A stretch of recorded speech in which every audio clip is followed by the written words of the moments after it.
après-midi, bonjour à toutes et à tous, bienvenue à vous, ravi de vous retrouver. C'est votre rendez-vous de l'information. Le président de la République a décrété un deuil national de 3 jours suite aux pertes humaines civiles et militaires tombés en martyrs suite aux feux de forêt qui ont touché plusieurs wilayas du pays. Le président de la République décrète un deuil donc de 3 jours à compter de demain, jeudi 12 août, avec gel provisoire de toutes les activités gouvernementales et locales, à l'exception des actions de solidarité. Des feux de forêt meurtriers à travers 18 wilayas du pays, des incendies qui ont fait 65 victimes, dont 7 civils et 28 militaires. 12 militaires grièvement blessés sont hospitalisés selon un dernier bilan. Le président de la République, Abdelmadjid Tebboune, a adressé hier un message de condoléances aux familles des 28 éléments de l'armée tombés en martyrs après avoir sauvé des vies humaines. Des flammes suite aux incendies de forêt déclarés dans les wilayas de Tizi Ouzou et de Béjaïa. Le chef de l'État s'adresse également aux familles des victimes civiles, 37 au total. Abdelmadjid Tebboune qui assure que l'État sera aux côtés des blessés et des populations sinistrées. Le Premier ministre s'est également exprimé. Ayman Ben Abdelrahman s'est incliné à la mémoire des martyrs décédés dans ces feux de forêt et présente ses sincères condoléances à toutes les familles des victimes. Je vous propose de l'écouter.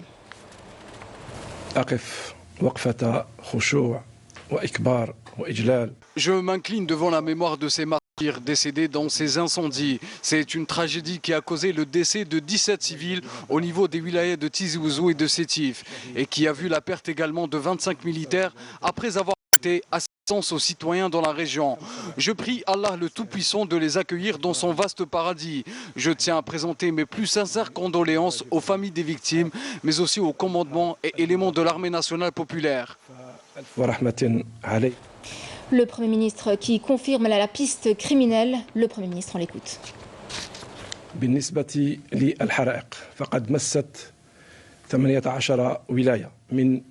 En ce qui concerne les feux, 71 incendies ont été recensés dans 18 wilayas. En dépit du fait que les conditions naturelles difficiles et facilitent la propagation des feux, les premiers indices laissent penser qu'il s'agit d'incendies à caractère criminel, puisque les analyses préliminaires au niveau de Tizi Ouzou font ressortir que les départs de feu avaient été minutieusement choisis de façon à causer le plus de dégâts possible, d'autant que les flammes ont pris dans des reliefs difficilement accessibles pour les secours. À cet égard, les services de sécurité ont capturé 2 criminels à Médéa, dont un qui a reconnu être l'auteur de cet acte criminel. L'État sévira contre ces criminels qui seront poursuivis par la force de la loi, car ils sont les ennemis de la nature et de la patrie.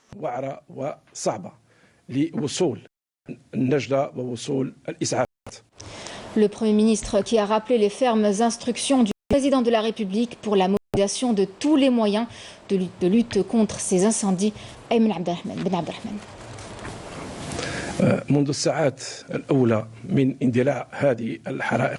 Dès les premières heures du déclenchement des incendies et sous les instructions fermes du président de la République, l'État mobilisait tous les moyens humains et matériels pour l'extinction de ces incendies et venir en aide aux sinistrés des régions touchées par cette catastrophe, notamment au niveau de la wilaya de Tizi Ouzou qui a été fortement affectée, où des centaines d'éléments de la protection civile et corps de sécurité ont fait un travail extraordinaire afin de maîtriser ces incendies en dépit du fait que les conditions naturelles difficiles aient facilité la propagation des flammes. Et comme vous l'avez constaté, sous l'ordre du président de la République, une délégation ministérielle a été dépêchée sur les lieux pour maîtriser la situation sur place et évaluer les dégâts matériels. Nous avons également donné des instructions pour l'indemnisation de l'ensemble des citoyens touchés par ces incendies. À cet égard, nous avons instruit le wali de Tizi Ouzou pour la réquisition de tous les hôtels, y compris ceux du secteur privé, ainsi que les résidences universitaires pour l'accueil des sinistrés dans les meilleures conditions.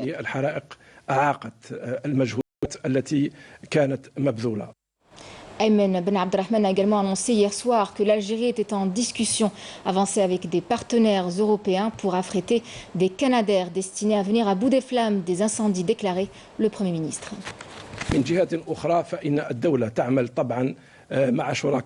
L'État travaille avec ses partenaires européens pour affréter des avions anti-incendie, les Canadair. Nous sommes à un stade avancé de discussion avec eux pour mettre en place cette opération dans les meilleures conditions, et ce, pour venir à bout de ces incendies.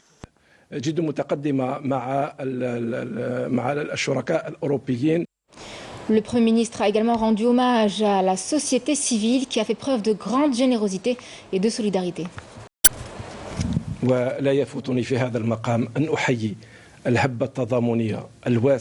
À cette occasion, je tiens à exprimer toute ma gratitude et toute mon estime pour ce formidable élan de solidarité émanant des citoyens pour leurs efforts et leur mobilisation dans ces régions qui ont été fortement affectées par ces incendies.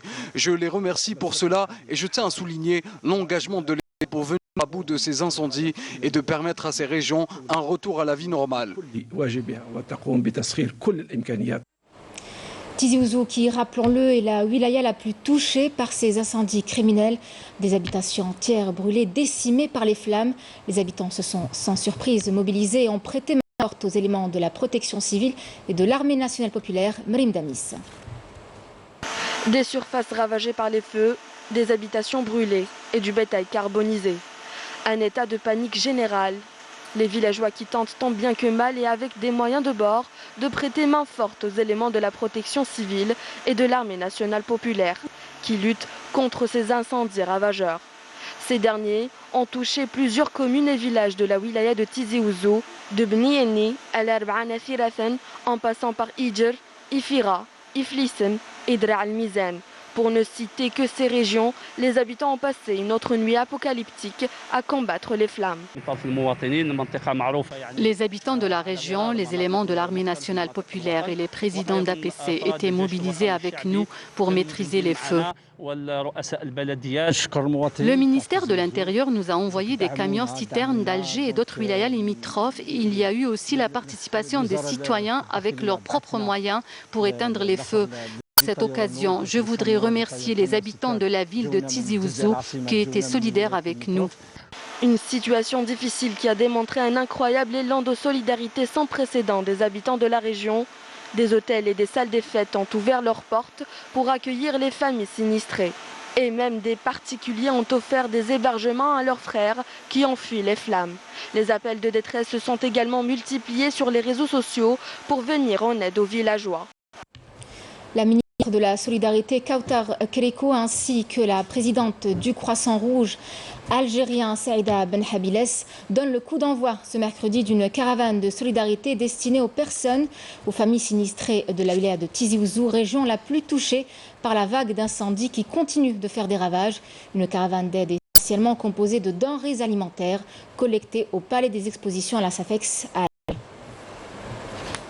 بتعليمات من السيد رئيس الجمهورية من أجل التكفل بالمتضررين من الحرائق في ولاية تيزي وزو. اليوم أطلقنا أولى المساعدات الإنسانية التي تضم ما يقارب 340 طن من المساعدات الاستهلاكية وكذلك وسائل الوقاية الصحية بمرافقة الخلايا الجوارية التابعة لقطاع التضامن الوطني التي تضم أطباء وأطباء نفسانيين من أجل التكفل النفسي والاجتماعي إلى جانب الإعانات العينية. طبعا منذ الوهلة الأولى طبعا تم تنصيب خلية أزمة على مستوى الوزارة لمتابعة الوضع بالتنسيق مع وزارة الداخلية والسلطات المحلية، وانتقلت الخلايا الجوارية لعائلات الضحايا من أجل التكفل النفسي والاجتماعي، ونحن في متابعة شخصية لهذا الوضع.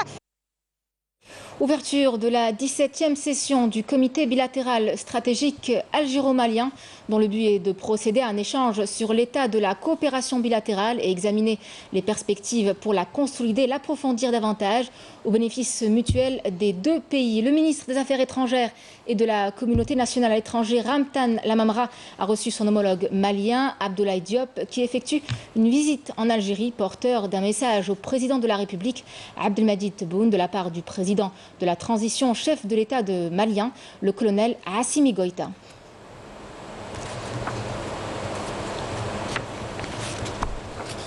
Parlons santé à présent avec les derniers chiffres de contamination au Covid-19 en Algérie. Le ministère de la Santé a recensé 979 nouveaux cas confirmés, 685 guérisons et 40 décès en l'espace de 24 heures. Un bilan qui confirme une fois de plus cette décrue observée en termes de contamination et qui vous sera actualisé dans l'après-midi. Les campagnes de vaccination anti-Covid s'intensifient à travers le pays, notamment dans les quartiers populaires qui enregistrent une importante affluence.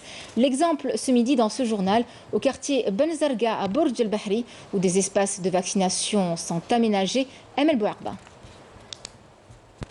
L'opération de vaccination qui se déroule en coordination avec le mouvement associatif attire de plus en plus de citoyens issus des différents quartiers, comme ici à Ben Zarga, à Bourj El Bahri. Les écoles font désormais office d'espace de vaccination anti-Covid afin de toucher le maximum de personnes. C'est la première opération de vaccination organisée au niveau de l'école Al-Rahma, au quartier de Ben Zarga. D'autres opérations de ce genre sont organisées chaque vendredi au niveau des mosquées et des écoles coraniques. La vaccination est gratuite et c'est le meilleur moyen de protection. C'est pourquoi nous incitons les malades chroniques à se faire vacciner. Avant la première injection du vaccin, le médecin procède à une consultation pré-vaccinale afin de faire le point sur l'état de santé du patient. Nous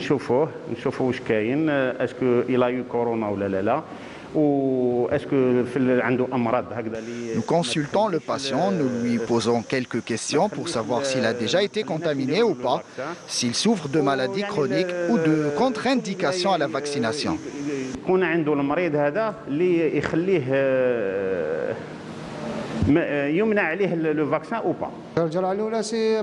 La vaccination est nécessaire, c'est un gage de protection. Je me protège et je protège ma famille. Une prise de conscience de plus en plus grandissante. L'objectif est de parvenir à une immunité collective, seul rempart pour faire face à la propagation du coronavirus.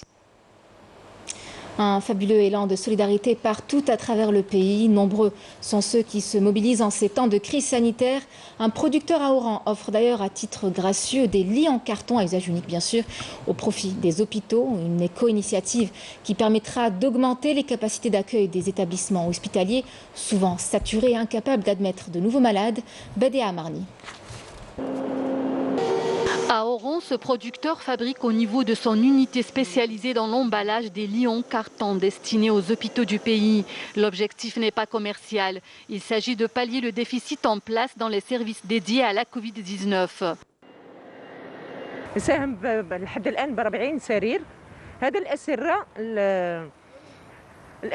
Nous avons aidé pour le moment avec 40 lits.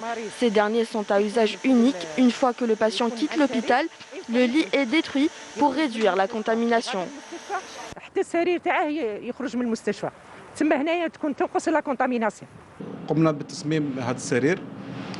Nous avons fait le design de ce lit de façon à ce qu'il soit pratique, facile à monter et solide en même temps. Nous avons d'autres modèles en voie de production. Une initiative à la dimension humaine qui démontre une fois de plus que la lutte contre le coronavirus mobilise toute l'Algérie. Nous avons d'abord livré l'hôpital d'El Karma, commune où se situe notre usine. Nous sommes en train de livrer l'hôpital de Tlemcen. Nous avons reçu des demandes émanant de certains hôpitaux d'Alger, de Tizi Ouzou et de Biskra. Nous recevons toutes les demandes et les lits sont offerts gracieusement. Les employés de cette usine travaillent d'arrache-pied pour pouvoir livrer à temps les hôpitaux qui ont passé commande. Et dans le reste de l'actualité, l'arrivée aujourd'hui du président afghan à Mazar-e-Sharif, la grande ville du nord de l'Afghanistan assiégée par les talibans.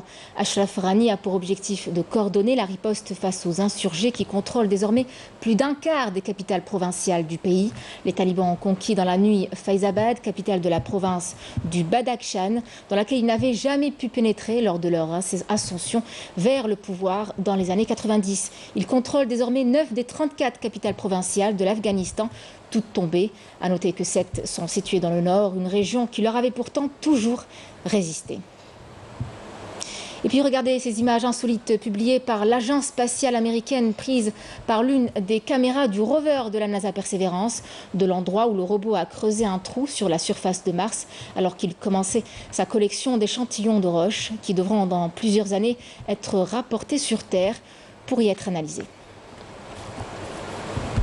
Voilà qui referme les pages de cette édition. Merci à vous de l'avoir suivi. Tout de suite, ce sont les nouvelles du temps avec Kamel Haribi. Belle et agréable journée avec la suite de nos programmes. À très vite.